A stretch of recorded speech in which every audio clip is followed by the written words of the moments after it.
Olá, sejam muito bem-vindos. Já pararam para pensar por que a natureza consegue criar formas geométricas tão perfeitas?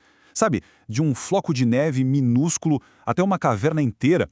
Parece que existe uma ordem escondida, quase um código secreto que organiza a matéria.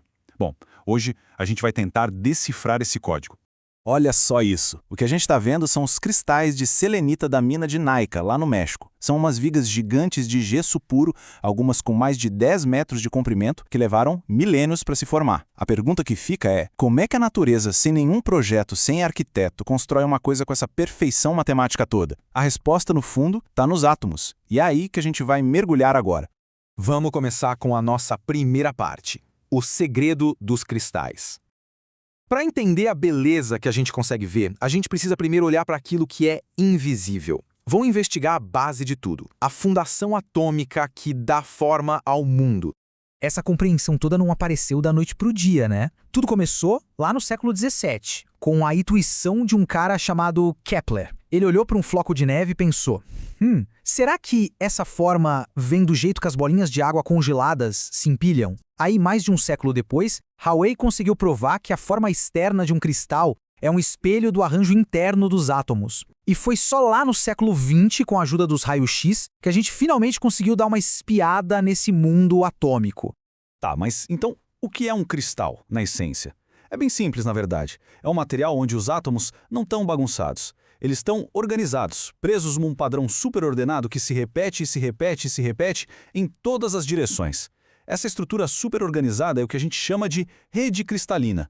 Pega uma coisa do dia a dia, tipo sal de cozinha. Se a gente olhar bem de perto, com um microscópio, vamos ver cubinhos perfeitos.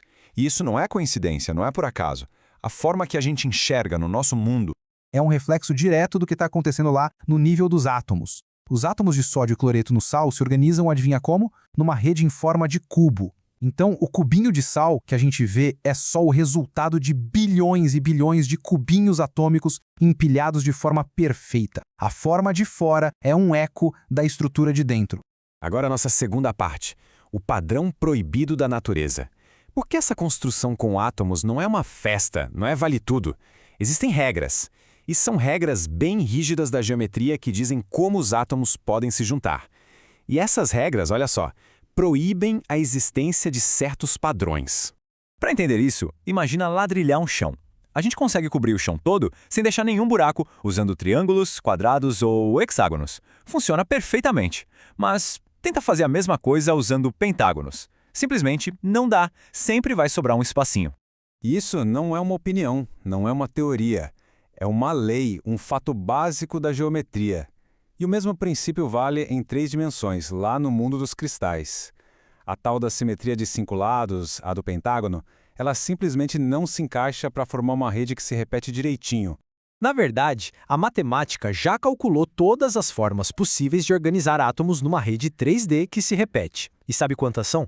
Exatamente 230 projetos de construção para cristais. E por muito, muito tempo, a regra era clara.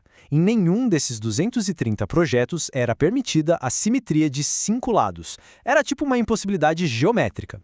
Vamos para a terceira parte, o cristal impossível. Mas, como em toda boa história, às vezes as regras existem para serem quebradas, né? E uma descoberta estava prestes a virar o mundo da cristalografia de cabeça para baixo. O ano é 1984. Um cientista estava analisando uma liga de metal e viram uma coisa que simplesmente não fazia o menor sentido. O padrão que eles viram nos exames de raio-x mostrava uma simetria de 10 lados, o que só podia significar uma coisa. Por baixo existia uma simetria de 5 lados. Era o tal padrão proibido. Um cristal que, segundo todas as leis que a gente conhecia, não podia existir. Para conseguir explicar essa anomalia, foi preciso criar uma categoria inteiramente nova de matéria, o quase-cristal. A grande sacada aqui é a seguinte: ele é ordenado, como um cristal normal, mas o seu padrão nunca se repete de forma idêntica. É basicamente ordem sem repetição. E o mais curioso é que a solução matemática para esse quebra-cabeça já existia. Foi descoberta nos anos 70 por um físico chamado Roger Penrose. Ele mostrou que usando só 2 tipos de losango e umas regrinhas simples de encaixe dava para criar um padrão que preenche todo o espaço, tem a tal simetria de 5 lados e nunca se repete. Era a planta baixa do nosso cristal impossível. Então, para ficar bem claro, Um cristal tradicional é como um papel de parede, onde aquele mesmo desenho se repete de novo e de novo infinitamente. Já um quase-cristal está mais para um mosaico islâmico super complexo. Ele parece ordenado, ele segue regras, mas se alguém tentar achar uma repetição exata do padrão, não vai encontrar. Nunca. E isso tudo nos leva à nossa parte final. Ordem na fronteira do caos. Porque a natureza não cria as coisas só com base em regras super rígidas. Muitas vezes, as criações mais espetaculares dela aparecem justamente nesse limite, nesse encontro entre a ordem e o acaso. O floco de neve é o exemplo perfeito disso. A base dele é aquela rede cristalina do gelo, toda hexagonal, toda certinha. Mas conforme ele vai caindo, uma pequena imperfeição aleatória na superfície dele pode acabar crescendo mais rápido, porque dissipa calor de forma mais eficiente. E essa imperfeição que cresceu vira um braço, que por sua vez cria outros bracinhos, mas todos eles seguindo a grade hexagonal original. É a combinação perfeita da ordem da geometria com a aleatoriedade do crescimento. E o resultado é essa beleza complexa que a gente conhece.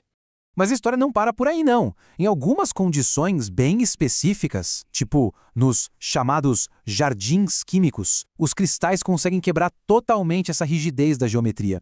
Controlando o ambiente químico com muito cuidado, os cientistas conseguem guiar o crescimento dos cristais para que eles formem estruturas curvas, orgânicas, que parecem flores ou corais.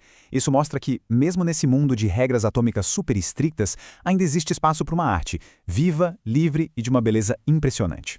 Então, da ordem perfeita dos cristais até as regras quebradas dos quase-cristais, passando pela beleza caótica de um floco de neve, a gente vê que a matéria se organiza de jeitos fascinantes. E isso nos deixa com uma pergunta, né? Ao nosso redor, na estrutura de tudo que existe, que outros padrões impossíveis estão por aí, escondidos, só esperando para serem descobertos ou para serem quebrados?